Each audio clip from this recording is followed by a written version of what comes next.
Hello everyone समस्त को पुणी थे मो यूट्यूब चैनल स्टडी विथ रणा सार रे बहुत बहुत स्वागत। तो आज भिडियो आम चिलिकार सायंतन दृश्य कवितार दशम श्रेणी साहित्य पुस्तक चतुर्थ कविता चिलिकार सायंतन दृश्य कवितार 50टी मोस्ट इम्पोर्टाट एमसीक्यू गुड़िक डिस्कसन करवा। तो भिडियोटी को निहाती भाव में प्रथम शेष पर्यंत देखंतु भल लगे। भिडियोटी स्टार्ट करने पूर्व समस्त गोटे अनुरोध करी समस्ते भिडियोटा को गोटे गोटे लाइक कर दिंतु, सांग मान सहित शेयर कर दिंतु और जदि भिडियो नुआ होता निहाती भाव में सब्सक्राइब टी कर दिंतु जहाँद्वारा कि मत बहुत बहुत मोटिवेशन मिल आहुरी भिडियो तैयारी करने। ठीक अच्छे, तो चलतु डेरी नक भिडियो को स्टार्ट करदे। तो प्रथम प्रश्नर उत्तर देख, पठित कवितार क्या ज्योत्स्ना दुकुलवासिनी बोली कह जाए। तो यार सठिक उत्तर कौन हम समस्ते टिके मन भितर उत्तर को बाछा को चेष्टा करुवे एवं निज उत्तर सहित मैच करेंगे। ठीक अच्छे, तो प्रथम प्रश्नर उत्तर हम दिगंगना, ऑप्शन बी हो यार सठिक आंसर। क्वेश्चन नंबर 2, निशा आगमन रे किए निश्चल होइछि, तो यार सठिक उत्तरटा हो ऑप्शन ए अवनी। तार क्वेश्चन नंबर 3, कली उपद्रव रे किए लोकालय त्याग करी वनदेशर आश्रय नहीं, तार सठिक उत्तर हो ऑप्शन सी शांति। तार क्वेश्चन नंबर 4, हृदयर मध्य भाग कहार प्रतिबिंब शोभा पाउछि बोली कवि कहिसंती, तार सठिक उत्तर हो ऑप्शन डी दीप मध्यस्थ पहाड़र। तार क्वेश्चन नंबर 5, पूर्व दिग्बलय कवि कहार छायाकार चित्र देखिछंती, तार सठिक उत्तर हो ऑप्शन डी मीनजीवी मानकर नाबर। तार क्वेश्चन नंबर 6, कवि क्या उल्लासर आत्मा बोली कहिसंती, तार सठिक उत्तर होछि गीत तानकु ऑप्शन सी। तार क्वेश्चन नंबर 7, निशा आगमन रे अवनी क्यों रूप धारण करिछि, तार सठिक उत्तर हो ऑप्शन बी निश्चल। क्वेश्चन नंबर 8, चिलिका पवन रे क्यों कवि संगीत भासी आसुथिला, तार सठिक उत्तर होछि कवि सूर्य ऑप्शन सी हो यार करेक्ट आंसर।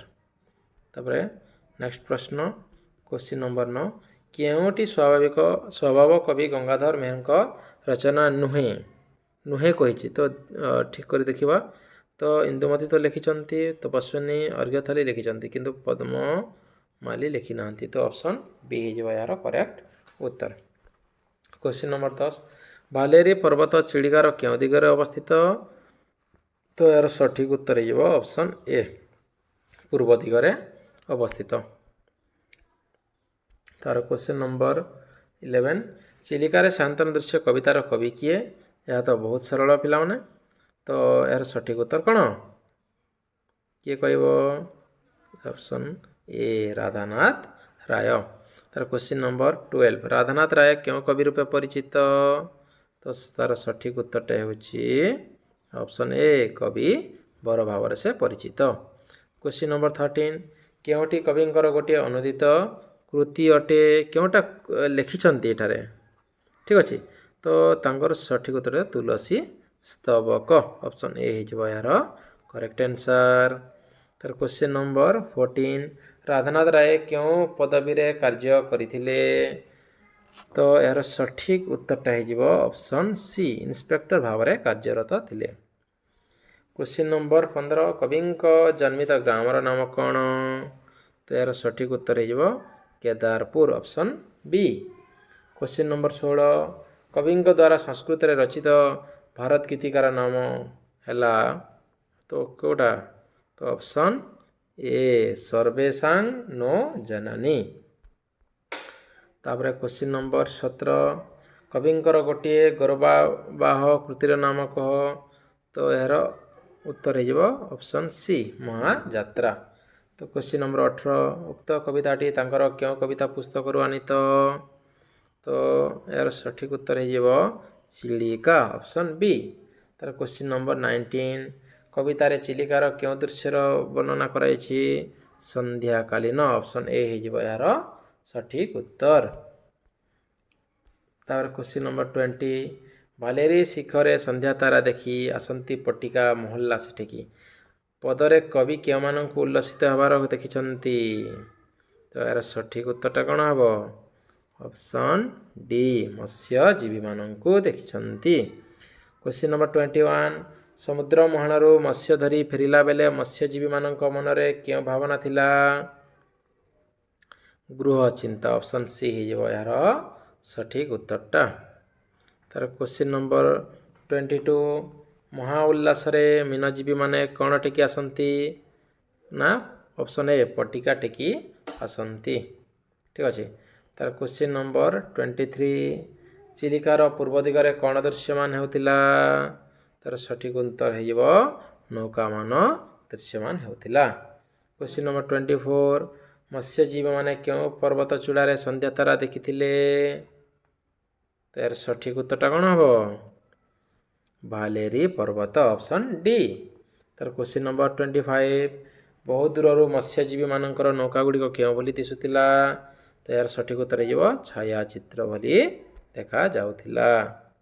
तापरे नेक्स्ट जीवा क्वेश्चन नंबर 26 को चिलिकार पवन रे क्यों कवि संगीत भासी आसुथिला तो यार सठिक उत्तर हो ऑप्शन बी बलदेव रथ। तार क्वेश्चन नंबर 27 क्यों मानक कंठर यही संगीत भासी आसुथिला क्यों मानक कंठर भासी आसुथिला तो मत्स्यजीवी ऑप्शन बी हो यार सठिक उत्तर। क्वेश्चन नंबर 28 क्यों कवि ओडिया रे कवि सूर्य भाव में परिचित यार सठिक उत्तर हम बलदेव रथ ऑप्शन सी। क्वेश्चन नंबर 29 कवि सूर्य बलदेव रथଙ୍କ संगीत को कथामृत कहबार कारण कौन तो यार सठिक उत्तर हो अमृत तुल्य मधुर होइथिबारु। तार क्वेश्चन नंबर 30 चिलिकार नील बक्षरे प्रतिध्वनित मत्स्यजीवी मानक संगीतर तान को कवि कौन कहिछंती तो यार सठिक उत्तरटा कौन हम उल्लासर आत्मा ऑप्शन सी हो यार करेक्ट उत्तर। तार क्वेश्चन नंबर 31 सही संगीतर क्यों पंक्ति कवि श्रुतिगोचर होइछि गलाणी तो गला कथारे ऑप्शन ए हो यार करेक्ट उत्तर। क्वेश्चन नंबर 32 क्या आकर्षण करने को पोतपाल तरणी रे मशाल जाली मीन को आकर्षण करने ऑप्शन सी हो यार करेक्ट उत्तर। तार क्वेश्चन नंबर 33 मीन आकर्षण पाई पोतपाल क्योंठी मशाल जाली तो तरणी रे बा डंगारे मशाल जाली ऑप्शन सी हो यार करेक्ट उत्तर। क्वेश्चन नंबर 34 कवि सूर्य जन्म बेला को कवि कौन कहते तो यार सठिक उत्तर हो कौन शुभक्षण बोली कहते ऑप्शन बी। तापर क्वेश्चन नंबर 35 कवि सूर्य क्यों रचना ओडिया साहित्य एक कालजयी सृष्टि तो यार सठिक उत्तरटा हो ऑप्शन सी किशोर चंद्रानंद चंपू। क्वेश्चन नंबर 36 मृत्युंजय तुम्हें उत्कल भवन यह क्या उद्देश्य कह तो यार सठिक उत्तरटा हो ऑप्शन ए कवि सूर्य बड़देव रथଙ୍କ उद्देश्य कह।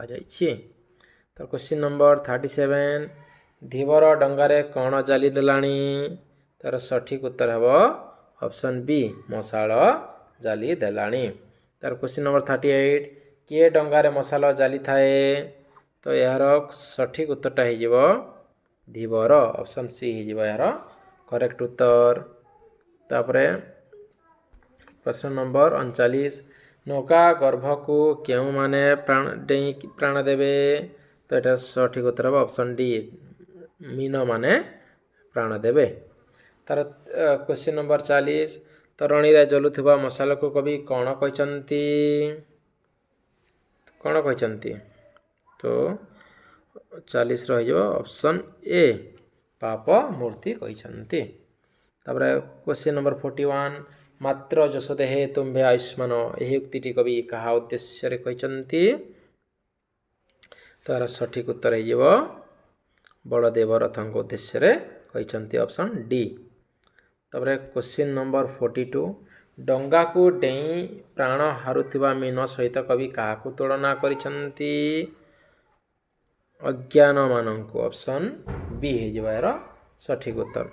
କ୍ୱେଶ୍ଚିନ୍ ନମ୍ବର 43 ମୀନ ଆକର୍ଷଣ ପାଇଁ ପୋତପାଳ ନୌକାରେ କ'ଣ ଜାଲି ଦେଇଥିଲେ? ସେମାନେ ମଶାଳ ଜାଳି ଦେଇଥିଲେ ଅପସନ୍ ଡି ହେଇଯିବ ଏହାର ସଠିକ୍ ଉତ୍ତର। ତାର କ୍ୱେଶ୍ଚିନ୍ ନମ୍ବର 44 ଦିଗଙ୍ଗନାଙ୍କ ଉଦ୍ଦେଶ୍ୟରେ କବି କେଉଁ ପଦ ବ୍ୟବହାର କରିଛନ୍ତି? ତାର ସଠିକ୍ ଉତ୍ତରଟା କ'ଣ ହେବ? ଅପସନ୍ ବି ଜ୍ୟୋତ୍ସ୍ନା ଦୁକୁଳ ବାସିନୀ। କ୍ୱେଶ୍ଚିନ୍ ନମ୍ବର 45 କବି ମଶାଳର ଲେଲିହାନ ଶିଖାକୁ କାହା ସହିତ ତୁଳନା କରିଛନ୍ତି?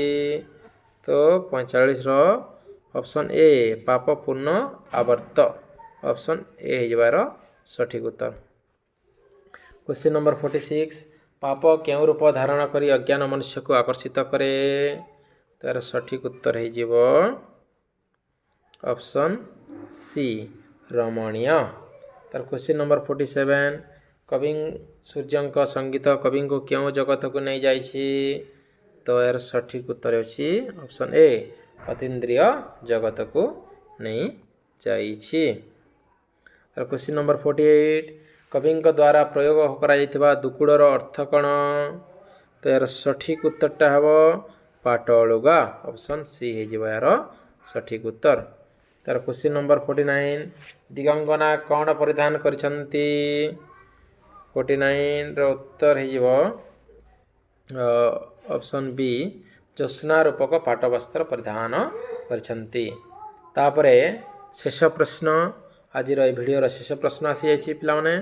ତାର 50 ନମ୍ବର ପ୍ରଶ୍ନ ହେଉଛି କବି କେଉଁମାନଙ୍କୁ ମଧୁର ହାସିନୀ ବୋଲି କହିଛନ୍ତି?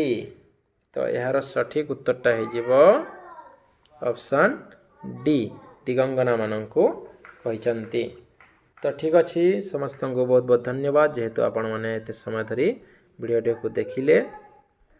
ତ ପୁଣି ଥରେ ସମସ୍ତଙ୍କୁ ଅନୁରୋଧ କରାଯାଉଛି ନିହାତି ଭାବରେ ଭିଡ଼ିଓଟିକୁ ଲାଇକ୍ କରନ୍ତୁ, ସେୟାର କରନ୍ତୁ ଏବଂ ସାଙ୍ଗମାନଙ୍କ ସହିତ